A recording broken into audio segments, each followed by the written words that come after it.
presidente. Muy buenos días. Me da mucho gusto estar con ustedes, pero más aún estar siendo escuchado por la población mexicana. Como médico, pues les informo, temprano como deben ser los informes médicos, que el paciente, México, está en buenas condiciones. Su pulso, el pulso de la salud que van a escuchar hoy, nos muestra que no está ni para arriba ni por abajo de su pulso, están muy bien, no hay arritmias y desde luego esto está sustentado en un camino que llevamos 3 meses o más en ello. Estamos desde luego, ustedes lo saben, en la fase 3 de esta lucha contra el SARS-CoV-2 y a una semana de esta fase de haberse declarado, hoy les informamos, tenemos que señalarles como dijera el señor presidente, nuestro guía en todo esto, pues todos los elementos, son 4 que les vamos a desglosar por los actores principales de cada uno de estos campos, pero todos están integrados y tienen una finalidad, precisamente, como también ya señaló el presidente, hacer el manejo de esta epidemia, de este virus, conocerlo, porque tenemos todavía muchas incógnitas en muchos aspectos, pero de todas las situaciones críticas que pasa el ser humano siempre debe estar fortalecido y nosotros estamos sin poner confianza en lo que estamos haciendo, puesto que todavía faltan días, semanas críticas, estamos seguros de que vamos por buen camino. Para hoy iniciamos con alguien que es muy similar ya en su efecto a lo que hace el virus.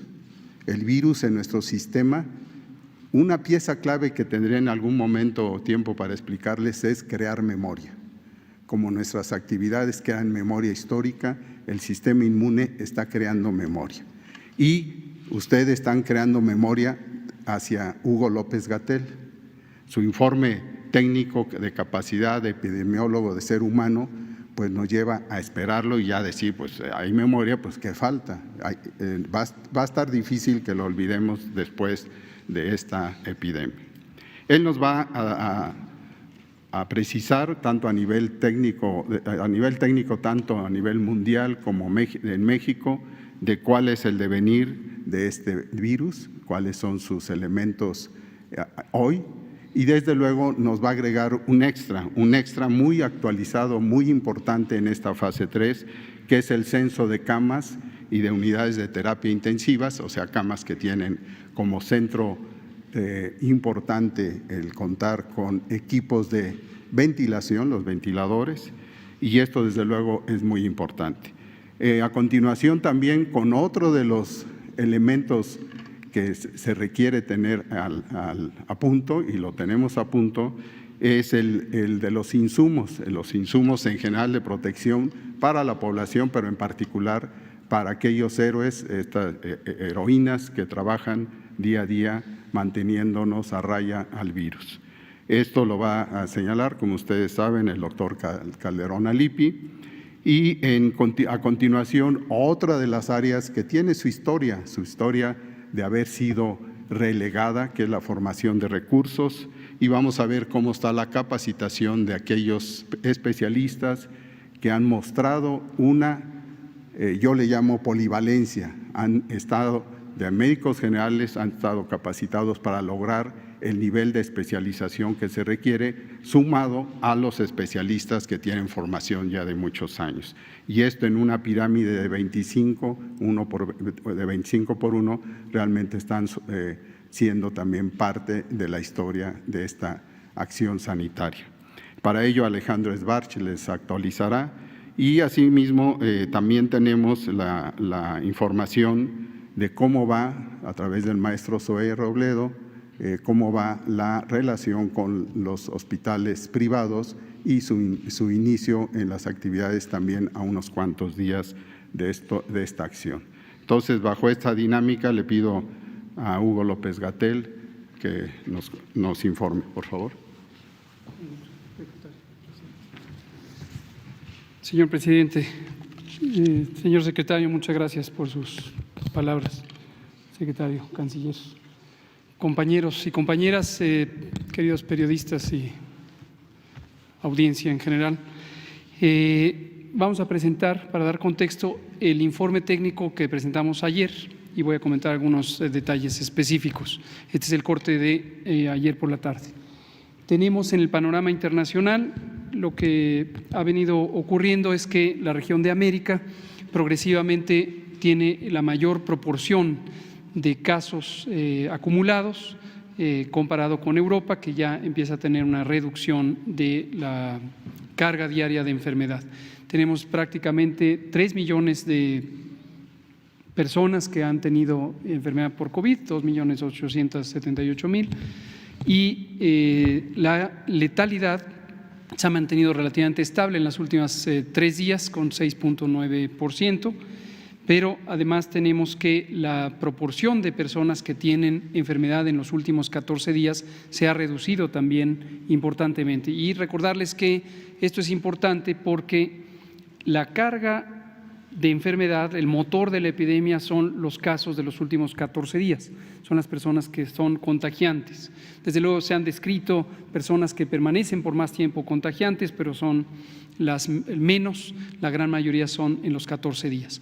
En cambio, la carga histórica o acumulada de personas que han tenido enfermedad, la suma de casos, se vuelve una buena noticia si partimos del supuesto de que se está desarrollando inmunidad. Y también hemos dejado en claro que estamos al tanto de la evidencia científica nacional y mundial, en el sentido de que no existe todavía una demostración directa de que este virus cause inmunidad, pero por analogía con lo que ocurre con otros coronavirus y otros virus respiratorios, asumimos que va a crear inmunidad. Y es todavía un motivo de investigación científica el conocer el momento después de la infección en que empiezan a aumentar las concentraciones de anticuerpos contra el coronavirus en la sangre de las personas que se infectan y enferman, y también si estos anticuerpos son de carácter neutralizante. Esto lo que quiere decir es que los anticuerpos puedan inhibir, detener la replicación del virus, o simplemente es una reacción más genérica. La siguiente. En el panorama nacional tenemos en forma acumulativa 15.529 personas que desde el 28 de febrero, fecha del primer caso detectado en México, han tenido enfermedad por coronavirus, ya han sido confirmadas, pero en los últimos 14 días 5.009 personas han presentado nuevas enfermedad.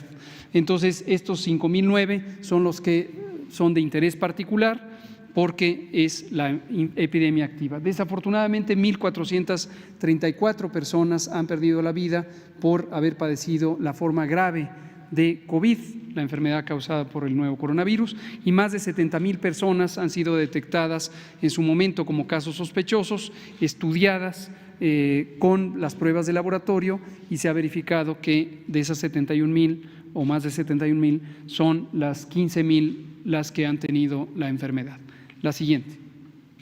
En estos dos primeros mapa y gráfica es la carga acumulada. Es de interés porque relata la historia de cómo va ocurriendo la epidemia en México, pero insisto, contar los casos acumulados tiene poco sentido de información en términos de lo que está ocurriendo respecto al riesgo que tenemos de tener la enfermedad, porque la gran mayoría son personas que ya se recuperaron y algunas pocas, desafortunadamente, que perdieron la vida.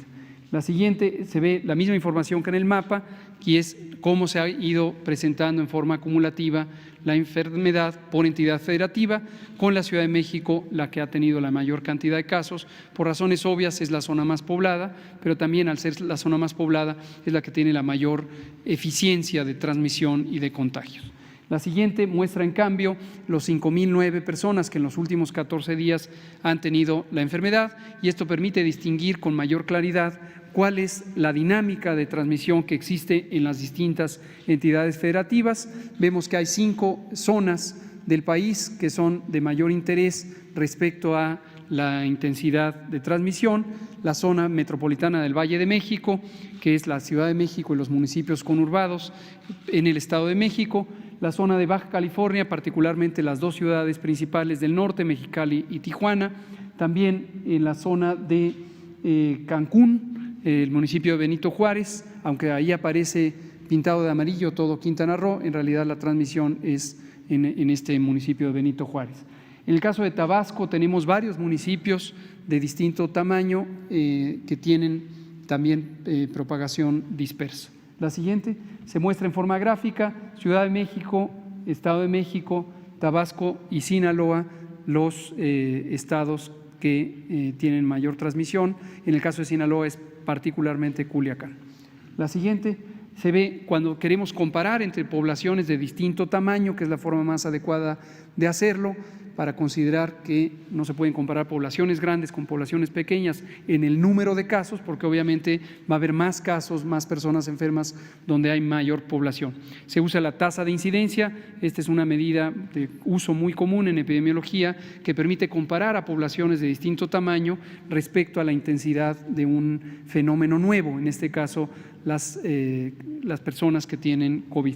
Y vemos que a nivel general en el país tenemos 3.9 por 100,000 habitantes, 3.9, casi 4 personas por cada 100,000 en México en promedio tienen COVID en los últimos 14 días, y se ven también de manera más clara cuáles son estas 5 zonas que he mencionado. La siguiente. En forma de gráfica, vean ustedes cómo cambia el orden precisamente cuando se hace una comparación apropiada y se toma en cuenta el tamaño poblacional, y ahí tenemos Ciudad de México y enseguida Tabasco y Quintana Roo, después Sinaloa, como los estados con la mayor frecuencia de casos nuevos. La siguiente. Cuando vemos las defunciones, las personas que lamentablemente han perdido la vida, que son estas 1,434, vemos que se presentan en la misma frecuencia o en la misma velocidad respecto al tiempo con los casos. Obviamente hay un desfase. El tiempo promedio entre el inicio de los síntomas y la muerte en las personas que tienen enfermedad grave es de 9 a 10 días. La siguiente. Ciudad de México, Baja California, Estado de México y Sinaloa, seguidos de Tabasco, las zonas donde ha existido la mayor cantidad de defunciones. La siguiente. En forma acumulada, los casos acumulados, tanto sospechosos como confirmados, se ven en la curva anaranjada, y aquí quisiera recordarles que para fines de vigilancia epidemiológica no se reducen las cosas solamente a los casos confirmados. Nosotros consideramos a los casos sospechosos, es decir, personas que tienen la enfermedad detectada por sus síntomas, como una señal muy importante para establecer las acciones de salud pública, tanto de monitoreo como en su momento de detección y contención. Entonces, los casos confirmados son un indicador, pero existen muchos otros indicadores. La siguiente. Cuando vemos los casos sospechosos y confirmados, los que han sido acumulados, también vemos ese patrón de ocurrencia diaria que va aumentando, lo cual se muestra muy claramente en la siguiente diapositiva, cuando vemos la curva de casos confirmados, cómo ha ido aumentando progresivamente. En esta fase exponencial que hemos dicho, no tendría por qué ser diferente en México de lo que ha ocurrido en otros países. Lo que sí ha sido diferente en México, y es logro de todas y todos ustedes, la población del país, es el hecho de que se hizo mucho más lenta la transmisión de lo que hubiera sido sin las intervenciones. Básicamente, la intervención la hacen todas y todos ustedes. Al quedarse en casa están contribuyendo cada una de ustedes a reducir la transmisión. Cada quien en casa no se da cuenta porque su contribución es una millonésima parte de lo que ocurre, pero la suma de todas y todos está haciendo que tengamos una transmisión más lenta, que tengamos menos contagios, menos casos, por lo tanto menos personas que necesitan ser hospitalizadas y ser atendidas, lo cual es muy, muy importante en la fase 3 porque es donde existe el riesgo de que se saturen los hospitales. Podemos ver, a propósito de saturación de hospitales o no saturación de hospitales, en este mapa es donde se representan, cada punto es una unidad hospitalaria de las que han sido designadas como hospitales COVID y atienden a la mayor cantidad de personas con enfermedad respiratoria aguda. Son 618 hasta el momento las que están ya operando en este sistema de información y podrían ir cambiando de acuerdo a cómo se habiliten nuevas unidades según la necesidad. La siguiente. Y vemos en este informe gráfico, cada una de las barras representa una entidad federativa, la última es la nacional, donde se ve el resumen, esa que dice NAC, la última barra en el lado derecho, según ustedes la pueden ver, y 23% de las camas hospitalarias están ocupadas por personas con enfermedad respiratoria aguda y el restante no está todavía ocupado. Es la reserva que todavía existe en el país. No me detengo en ningún estado en particular. La primera barra es la de la Ciudad de México, donde 50% de la ocupación hospitalaria está en este momento siendo utilizada para atender a personas con enfermedad respiratoria aguda, pero el resto sigue todavía disponible. La siguiente lo que muestra es la misma perspectiva, pero para las camas de terapia intensiva, es decir, personas que necesitan ventilación mecánica y otros elementos de la atención crítica, y vemos también que tenemos todavía una reserva suficiente para el manejo de esta enfermedad en todas las entidades del país y, por supuesto, a nivel nacional. La siguiente. Estos son otros datos informativos, ya los pasamos a cada semana porque cambian muy poco, es la distribución de edades y géneros en las personas que han presentado enfermedad COVID. Y ven ustedes cómo abarcan todo el espectro de edades, se ve ahí por categorías de cada 5 años, desde menores de 1 año hasta mayores de 95, y más o menos es la distribución semejante de la distribución de la población mexicana. ¿Esto qué quiere decir? Que no existe por edad un riesgo particular de presentar la enfermedad COVID o la infección por el virus SARS-CoV-2 causante de COVID. En cambio, cuando vemos en la siguiente diapositiva la mortalidad o la letalidad, la ocurrencia de casos fatales, aquí sí hay una diferencia donde predomina, por un lado, personas adultas mayores, pero por otro, y a diferencia de otros países, en particular Europa Occidental, vemos adultos jóvenes, personas adultas jóvenes que presentan enfermedad grave con muertes. Y esto lo hemos dicho y hay que tenerlo presente, es la consecuencia de otras epidemias de enfermedades crónicas, la epidemia de diabetes, de obesidad, de sobrepeso, de hipertensión, donde México a lo largo de los últimos 40 años ha sido de los países con la mayor carga de estas enfermedades. Esto la ciencia de la salud pública lo ha documentado extensamente y ha identificado su relación directa con la mala alimentación, y la mala alimentación es un problema de salud pública que también es parte de lo que nos falta en el país por atender desde hace 40 años. Y por eso es parte de nuestra agenda de trabajo mejorar las condiciones alimentarias, que en este caso ya no son por desnutrición, aunque existe todavía la desnutrición en México, pero son por exceso, y particularmente exceso de productos de baja calidad, generalmente de muy poco valor nutricional y extremadas cantidades de azúcares, grasas, sal y desde luego calorías totales, particularmente en los productos industrializados. La siguiente muestra un elemento que puede causar y debería posiblemente causar optimismo, y es conforme las personas tienen COVID y 80% de ellas tienen COVID leve, se recuperan, y las personas recuperadas, si asumimos que este virus va a causar inmunidad, al final nos van a ayudar a construir lo que se llama técnicamente inmunidad de rebaño, es decir, la posibilidad de que haya una proporción muy grande de personas que ya no se pueden infectar porque tienen inmunidad, y entonces eso es el freno de la epidemia.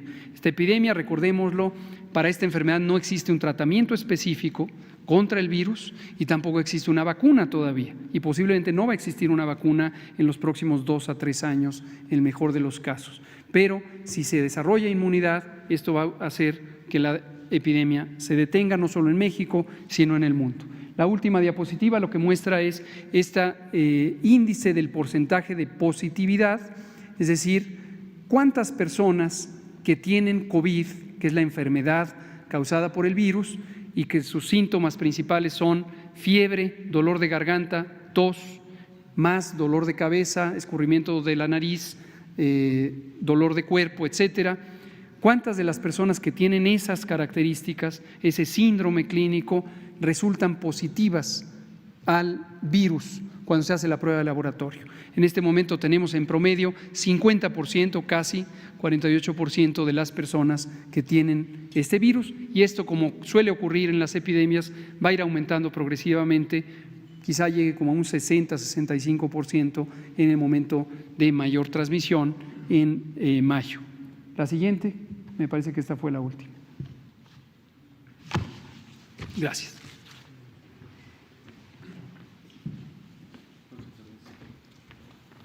Con su permiso, presidente. Bueno, buenos días a todos, comentarles que el Instituto de Salud para el Bienestar ha llevado a cabo las acciones para atender la demanda de medicamentos, la que sigue, por favor, de medicamentos, equipo de diagnóstico y laboratorio, el equipo de protección para el personal, insumos para higiene de manos y desinfección, y así también como de medicamentos. Todo esto de manera sectorial se ha usado el catálogo que ha definido el subcomité de enfermedades emergentes que se ha congregado justo para esta pandemia de COVID-19, y de ese catálogo nosotros en el INSABI hemos iniciado las tareas para la adquisición de estos bienes.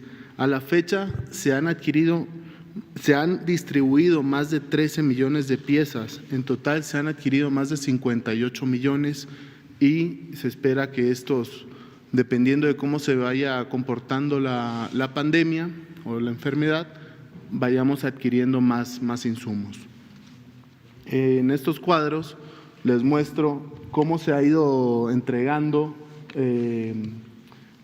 cómo se ha distribuido por grupos, ya sea equipo de diagnóstico, equipo de protección, insumos y medicamentos, las fechas en las que se han distribuido, y estas distribuciones van a los institutos, ya sea ISSSTE, IMSS, SEDENA, CEMAR, y a las 32 entidades federativas. En el cuadro abajo es el puente aéreo México-China, donde hemos adquirido equipo de protección y pruebas diagnósticas. Hemos hasta el día de hoy 5 aviones que han llegado con equipo de protección para el personal. Hoy en la noche llega el 6º vuelo con mascarillas y gogles, y todos esos bienes se dispersan a todo el país con la ayuda de la Marina y la Sedena. Esto representa el 59%, lo que se ha comprado en China al día de hoy es el 59% del 100% de las adquisiciones. En esta diapositiva es cómo se ha dispersado todo lo adquirido a las entidades federativas, y muy importante reconocer el trabajo de la Sedena, de la CEMAR y de la Guardia Nacional. Ellos son los que nos están ayudando a la dispersión, ya sea en los almacenes y con el transporte, para poder llegar lo más rápido posible a todas las entidades federativas. Aprovecho el espacio para agradecer a todo el equipo que está conmigo al momento de la adquisición y la distribución, porque han tenido que redoblar esfuerzos. Normalmente son los primeros en llegar y los últimos en irse, y se agradece todo ese esfuerzo para poder llevar a cabo estas tareas. Entonces, es cuanto, señor presidente.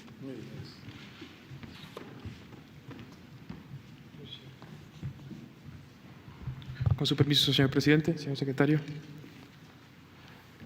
Como ustedes saben, nuestro país se ha planteado como meta garantizar que todo paciente que tenga COVID-19 sea atendido por un equipo profesional y multidisciplinario, compuesto por médicos especialistas, médicos generales, enfermeras especialistas, enfermeras generales y personal de inhaloterapia.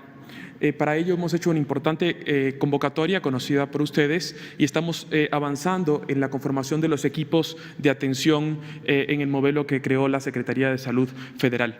El día de ayer tuvimos una importante reunión con los 222 directores de la Secretaría de Salud. En total, las 4.983 camas de la Secretaría de Salud están en estos 222 hospitales, y avanzamos en la conformación de los equipos de atención para COVID. Agradecemos profundamente a todos nuestros directores, médicos, directores de enseñanza de todos nuestros hospitales. Es inspirador ver el compromiso y la dedicación total al ser humano enfermo en estos momentos. Siguiente, por favor. El día de hoy vamos a emitir una convocatoria dirigido a 337 médicos especialistas que tenemos en nuestro país. Estos médicos especialistas son médicos que están haciendo un estudio de alta especialidad o subespecialidad. Son profesionales de la salud con un muy alto valor de profesional académico. Vamos a convocarlos a que se integren a los equipos sanitarios de atención de pacientes COVID. Siguiente, por favor. Esta sería la convocatoria. El señor secretario les va a enviar una carta personal a cada uno de esos 337 para invitarlos a que se incorporen a la atención de nuestros pacientes COVID. Siguiente. Continuamos con la capacitación. El señor presidente nos ha indicado que es muy importante la capacitación, también para avanzar en el déficit estructural de capacitación que tenía nuestro país en materia de recursos humanos. Hemos avanzado con un número importante. Al día de hoy tenemos más de 32,000 recursos humanos para la salud capacitados para la atención de COVID. Es un modelo de capacitación que ya habíamos presentado con ustedes, compuesto por la Escuela Canadiense de Terapia Intensiva y el respaldo de la terapia intensiva del Instituto Nacional de Ciencias Médicas y Nutrición Salvador Subirán. Siguiente, por favor.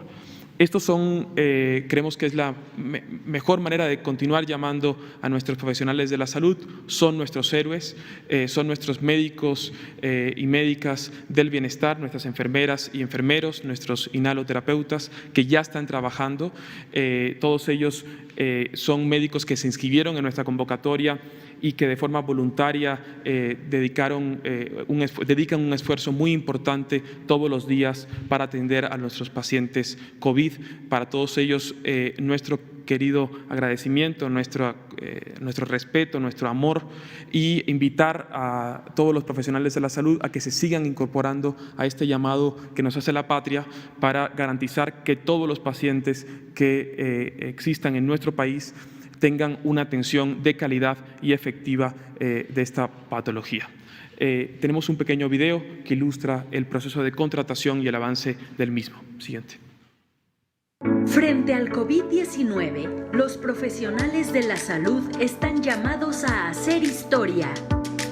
El personal médico y de enfermería ha sido convocado para cuidar la salud pública y, en específico, para estar al frente en la atención de pacientes críticos. La respuesta a médicos del bienestar ha sido alentadora.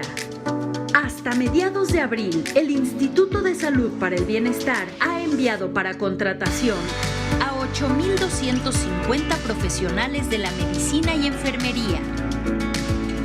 De ese total, 2,694 son médicas y médicos generales, mientras que 488 son médicas y médicos especialistas. Además, 4,789 son enfermeras y enfermeros generales, 239 son enfermeras y enfermeros especialistas. Adicionalmente, 92 son profesionales de inhaloterapia. Todo este personal ha sido destinado para atención en 18 entidades del país: Baja California, Chiapas, Ciudad de México, Coahuila, Colima, Durango, Guanajuato, Guerrero, Hidalgo, Michoacán, Quintana Roo, Sinaloa, Sonora, Tabasco, Tamaulipas, Tlaxcala, Yucatán y Zacatecas. También se ha enviado personal al ISSSTE, así como a 7 institutos y hospitales de la Comisión Coordinadora de Institutos Nacionales de Salud y Hospitales de Alta Especialidad. Se trata del Instituto Nacional de Ciencias Médicas y Nutrición Salvador Subirán, el Instituto Nacional de Enfermedades Respiratorias, el Hospital General de México, el Hospital Infantil Federico Gómez, el Hospital General Gea González, el Hospital Juárez y hospitales regionales de alta especialidad de Ixtapaluca, Bajío y Yucatán. Avanzamos, pero aún se requiere del profesionalismo, la vocación de servicio y el humanismo de más profesionales médicos y de enfermería. La convocatoria sigue abierta para médicas y médicos especialistas en terapia intensiva, urgencias, medicina interna, neumología, infectología y anestesiología. También para enfermeras o enfermeros especialistas en terapia intensiva e inhaloterapia. Inscríbete en médicosdelbienestar.salud.gov.mx. Estamos contratando. Hoy más que nunca, México te necesita.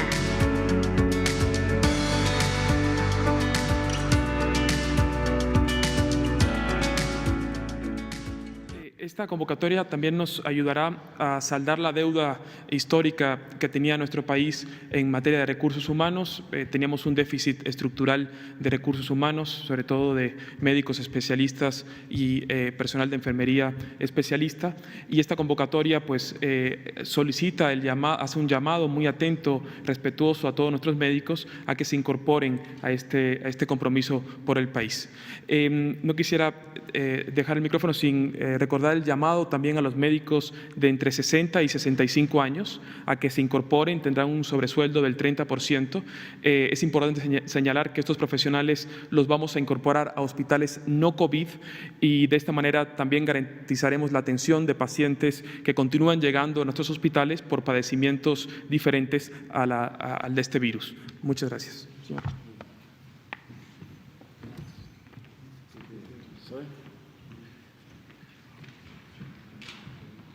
Muchas gracias, muy buenos días. Con su permiso, señor presidente, pues en estos momentos en donde el Sistema Nacional de Salud Pública y Social tiene el menester trascendental de salvar vidas, pues todos los esfuerzos que se puedan sumar son importantes y son muy valiosos. Como recordarán, en este mismo salón, el 13 de abril, se anunció lo que hoy es ya una realidad, el convenio para la subrogación de algunos servicios, padecimientos, embarazos, partos, cesáreas, con los hospitales privados del país, en particular con la Asociación Nacional de Hospitales Privados, con el Consorcio Mexicano de Hospitales. En esto ha tenido una importante participación, por un lado, desde las instituciones de la Cancillería y también de Funsalud, que aquí está Héctor Valle, que es su presidente, para justamente la parte operativa. 10 días después de ese anuncio, entró en vigor el día 23 de abril, es decir, el pasado jueves, y hoy traemos los primeros resultados. Es el arranque de un programa realmente histórico para los sistemas de salud, es una integración muy importante que está beneficiando y va a beneficiar aún más a derechohabientes del IMSS, del ISSSTE, de ISFAM, las Fuerzas Armadas, de Pemex y a los beneficiarios del INSABI, para que puedan tener atención médica en hospitales privados para ciertos padecimientos, apéndices, hernias y otros padecimientos que entran por urgencias, y sobre todo los embarazos, las mujeres que tienen un embarazo programado, quienes van a dar a luz durante la epidemia y que van a empezar, ya empezaron a derivarse a estos hospitales. Estos son algunos de los primeros resultados. Tenemos un call center, una central telefónica, es lo que nosotros llamamos la torre de control. Ahí es donde pueden llamar todas las personas, es un número 800-213-2684. Ahí llaman y entonces se derivan a las instituciones. Aquí es importante aclarar, las instituciones en esta torre de control son las que van refiriendo a los pacientes al hospital privado en donde pueden ser atendidos. Si pueden regresar, por favor. Hemos tenido en estos días 72,915 llamadas telefónicas. Esto implica la participación de 189 hospitales privados que ya han aplicado al programa. También hay otros que se van sumando y se tienen que certificar por el Consejo de Salubridad General. En este momento tenemos 139 hospitales privados ya aprobados, ya autorizados, que ya pueden trabajar por el Consejo de Salubridad General. Esto nos tiene el día de hoy con 2,942 camas totales de estos hospitales adheridos. Vamos a llegar a más de 3,000, que son las potenciales, a 3,175. y en este momento llevamos 159 pacientes transferidos. Es el arranque y estamos seguros que esto va a tener un crecimiento importante, exponencial. Como lo hemos mencionado, en muchos de estos casos son acciones que se implementan con un gran esfuerzo de todas las instituciones, de los hospitales privados, de Fonsalud, y en cuestión de días ya están dando resultados. En épocas regulares seguramente esto nos hubiera tomado meses, quizá años. Si pueden pasar a la siguiente. Es un poco cómo se han ido distribuyendo entre instituciones. Esta es la primera gráfica de la frecuencia, es las llamadas que hemos tenido. Hemos tenido picos muy grandes en la central telefónica y hasta el día de ayer cerca de 10,000 llamadas en un solo día. Las llamadas por institución están distribuidas de esta manera. De derechohabientes del IMSS ha sido el 82%, lo sigue el ISSSTE con 11%, el INSABI con 4% y el resto de las instituciones que tienen derechohabiencia, es decir, SEDENA, SEMAR y Pemex, con un 1% cada uno. Pueden pasar a la siguiente. Estos han sido ya los servicios que han sido atendidos de los 179 que comentábamos, de los 159, perdón. Son 127 partos, embarazos y puerperios, 22 cesáreas, un apéndice, 6 hernias y 3 cirugías endoscópicas urológicas. Este número es el de arranque y seguramente aquí vamos a poder ir viendo la evolución y cómo va creciendo y cómo va funcionando este convenio de colaboración, dando muestra que es posible ponernos de acuerdo cuando hay disposición, cuando hay voluntad y sobre todo algo, cuando no hay una intención de lucro, porque en este caso los hospitales no están cobrando una utilidad ni mucho menos, son los precios que están firmados en un convenio desde el 2017 y que son los precios que tenemos los servicios de salud pública para nuestros intercambios de servicio en tiempos regulares. Entonces, la verdad estamos muy reconocidos de eso. Eso sería todo. Al final viene nuevamente el número. Hacer una invitación, quienes no forman parte de la asociación o del consorcio, en esta página hospitalesmexico.com pueden ingresar para tener más hospitales que puedan querer participar de esta acción. Serían verificados, certificados por el Consejo de Salubridad General y entonces entrarían en este proceso. Los hospitales que están arriba son los que ya están trabajando en este momento con nosotros. Y finalmente viene, me parece que el número nuevamente es 800-213-2684. Llamen y ahí estamos para servirles. Señor presidente, si me permitiera pues un comercial. Esto es materia de la vespertina de las 6 de la tarde, pero creo que es importante mencionarlo. A partir de las 7 de la mañana de este día, que abre el sistema de pagos electrónicos interbancarios, el famoso SPEI, las transferencias, ya el primer grupo de empresarios solidarios identificados por el Seguro Social y en coordinación con Economía y con Hacienda ya deben de empezar a recibir sus primeros depósitos de 25,000 pesos. Son los empresarios solidarios que no dieron de baja en enero, febrero y marzo a nadie de su plantilla de personal. Y estos primeros de este día nada más son 21,582 empresarios solidarios, son la gran mayoría empresas de 1 a 10 empleados, misceláneas, ferreterías, papelerías, carpinterías, abarrotes. Ese ejercicio solamente del día de hoy, del depósito, la transferencia de 21,582 empresarios solidarios, es por un monto de 539,550 millones de pesos. Eso es lo que hoy se está dispersando a estas 21,000 pequeños y solidarios empresarios. Más de medio millón, bueno, 500,000 para no echarnos bolas, 539,000 millones, perdónenme, voy a repetirlo, señor presidente, por no hacer bolas, 539 millones de pesos. Es muchísimo dinero que va a reactivar economías. Y déjenme decirles un dato que me parece muy esperanzador. Estos 21,000 empresarios solidarios, más en un número aproximado, emplean a 179,000 trabajadores. A ellos son a los que ellos protegieron, a los que apoyaron, por eso los estamos apoyando ahora a ellos. Son 179,000 trabajadores registrados en el Seguro Social, de quienes dependen 300,000 personas, porque son sus familias, son sus beneficiarios del Seguro Social. Es decir, el empresario, al proteger el empleo, hizo que los empleados protegieran a quienes dependen de ellos, a sus dependientes económicos, a sus beneficiarios. Estas personas siguen teniendo seguridad social y eso es bien importante en estas épocas. Y lo hemos dicho muchas veces y lo hemos escuchado aquí del doctor Alcocer, del doctor López-Gatell. La epidemia en todo el mundo, la pandemia, el coronavirus, se atiende igual. Son los mismos tratamientos, los mismos procedimientos, la misma atención médica, pero los impactos de la economía se atienden diferente. Ahí cada gobierno ve las formas de resolver. Y aquí estamos resolviendo con la palabra de las personas, que es lo único que nos basta para darles este crédito de 25,000 pesos y sobre todo de manera directa a ellos, sin intermediarios.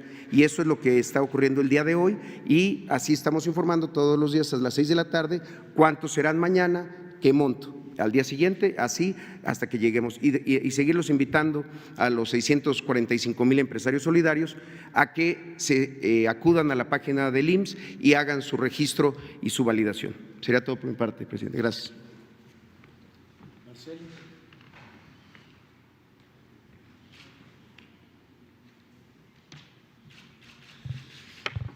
Sí, señor presidente. Buenos días.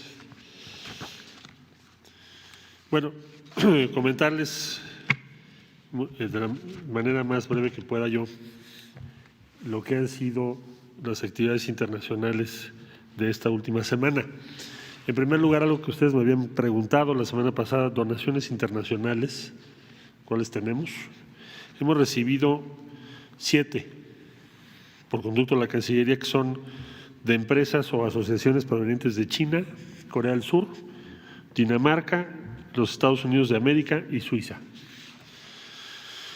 De China, la Fundación Jack Ma y la Fundación Ali Baba fueron los primeros en acercarse a nuestro país a través de los canales diplomáticos y realizaron una donación de 100,000 cubrebocas tricapa, 50,000 pruebas de detección PCR, así como 5 ventiladores respiratorios que fueron destinados al INSABI.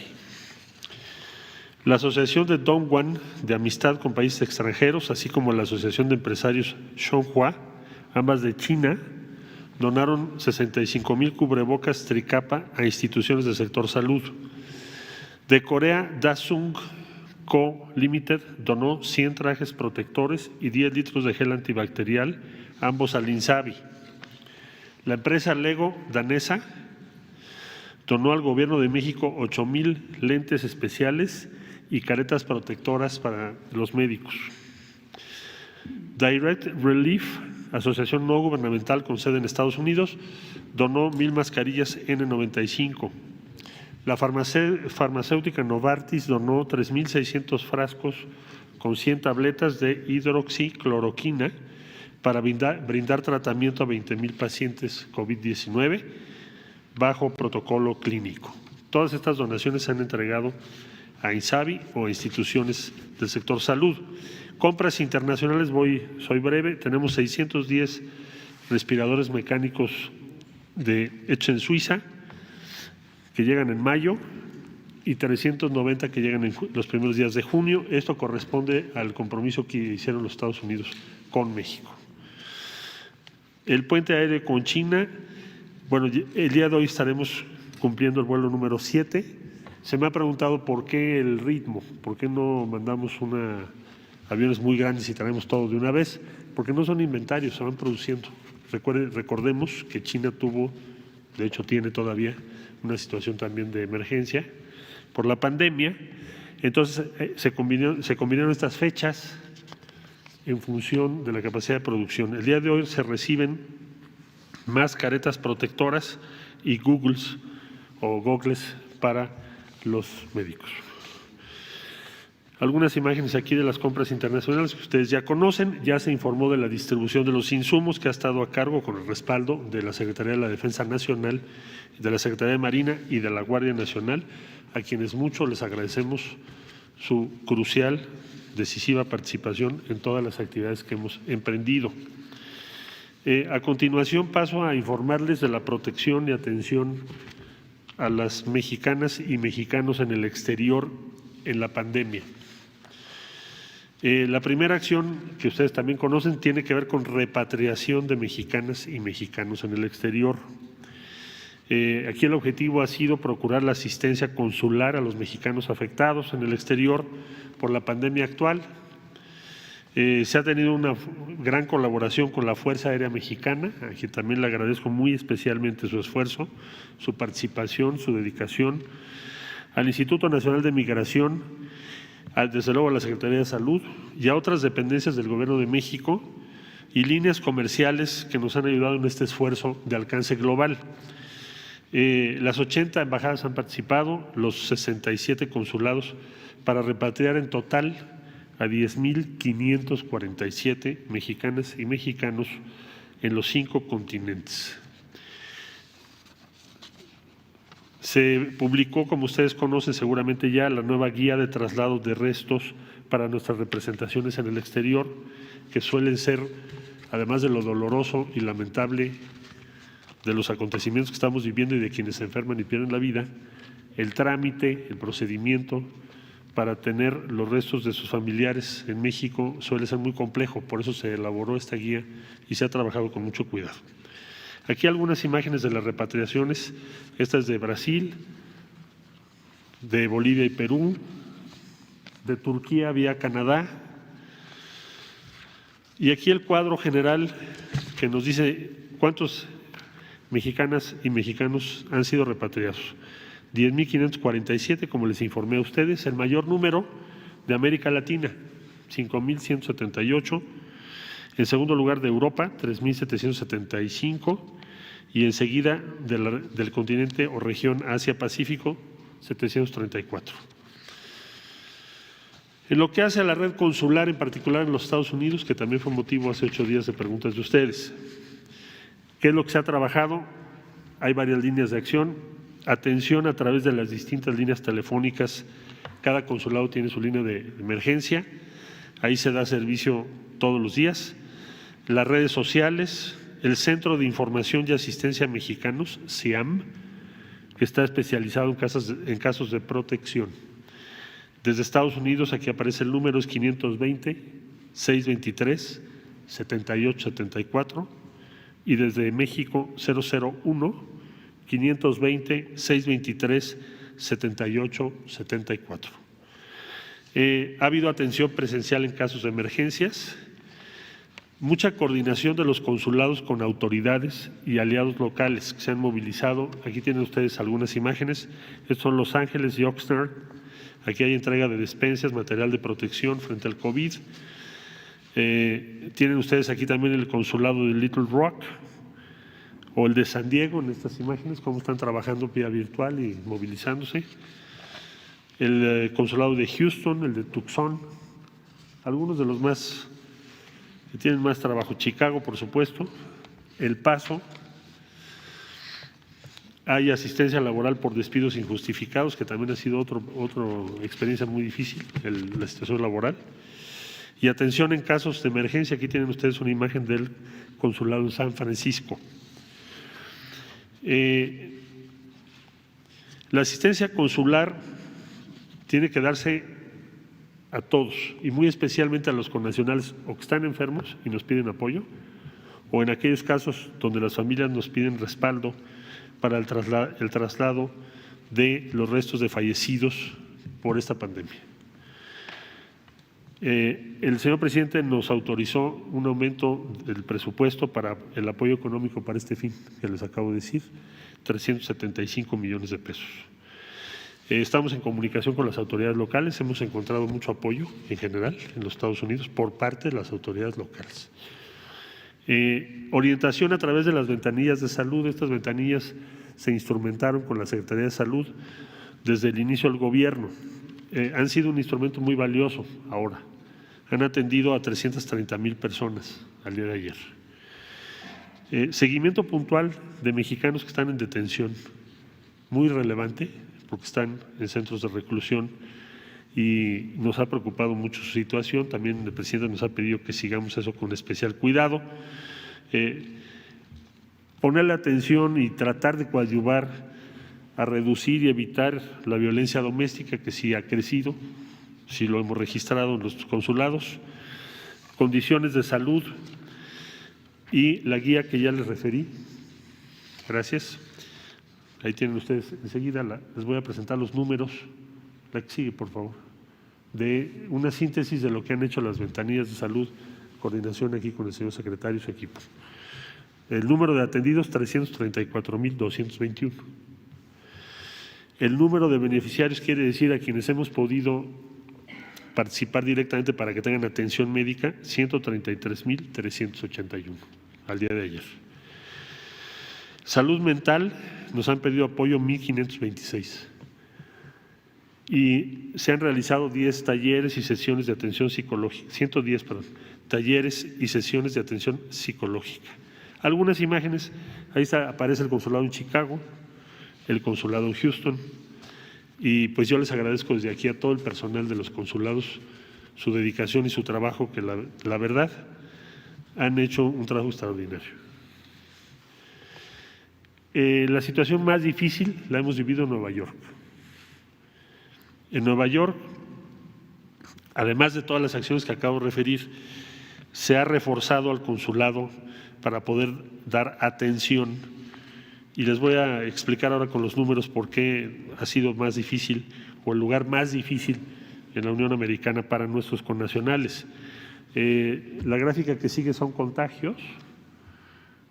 Del lado derecho aparece el total de personas, tanto ciudadanos norteamericanos como de todas las nacionalidades que residen en esos estados, el número total de contagiados como se ha ido reportando, y aparece en la otra columna, al lado izquierdo de ustedes, nuestros connacionales que en este momento nos han pedido que directamente participemos o resolvamos su situación de contagio. No quiere decir que son todos los contagiados, quiere decir que son los contagiados que nos han dicho no tengo cómo resolver, cómo tener atención y necesito que el consulado lo haga.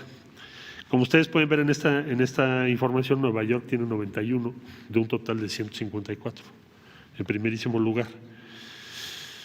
Las siguientes son fallecimientos en Estados Unidos registrados de mexicanas y mexicanos. Nueva York tiene 448. El total en el estado, según reportan las autoridades norteamericanas, son 24,536, para que tengamos un punto de comparación. En primer lugar, entonces, decía yo Nueva York, por ese número, ahí está muy claro. Segundo lugar, California, muy distante, con 32. Tercer lugar, Illinois, con 26. En total tenemos, al día de ayer, 566 fallecimientos que mucho lamentamos en los estados de la Unión Americana que les estoy refiriendo en esa relación.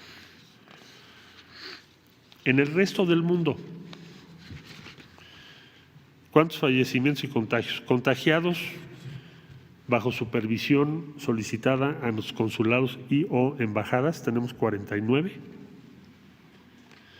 En primer lugar, Canadá con 37, Italia con 2, y luego tenemos a Australia, Cuba, España, Irlanda, Kenia, Perú, República Checa, República Dominicana y Tailandia con un mexicano. Fallecimientos. Fuera de los que acabo de referir en la Unión Americana, tenemos un fallecimiento en Perú, ustedes lo recordarán, fue un caso muy importante en Cusco, que la viuda fue trasladada con apoyo de la Fuerza Aérea a Mérida. Y esto sería la información que tendríamos al día de hoy para compartir con ustedes. Solo diría para terminar que agradezco mucho la presencia de Héctor Valle. Él dirige la Fundación Mexicana para la Salud, FunSalud. Nos ha hecho favor de coordinar y respaldar esfuerzos del sector público y privado para tener un solo sistema de salud, que acaba de informar el señor director del Instituto Mexicano de Seguro Social, y ha sido un aliado indispensable para que tenga éxito este convenio que nos permite contar con 3,115 camas más y quizás más todavía, como ya lo explicó el señor director del Seguro Social, porque se van a ir adhiriendo otras instituciones privadas. Muchas gracias, Héctor, por tu presencia y tu apoyo. Muchas gracias. Gracias a todas y a todos. Gracias.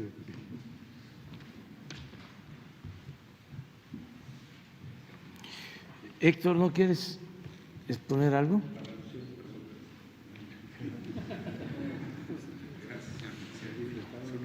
Muchísimas gracias, señor presidente. Con su permiso. Nos da mucho gusto ver cómo un proyecto que tenía alta complejidad y con la confianza realmente del presidente, del canciller, del secretario, del director del IMSS y de todos los directores aquí presentes, ha venido evolucionando. Realmente creo que es una muestra clara de confianza entre el sector público y el sector privado y en un tema crucial, que es la vida de todas las mexicanas y los mexicanos. Me parece que es una reflexión muy linda para todos. Quiero decir una cosa que es importante.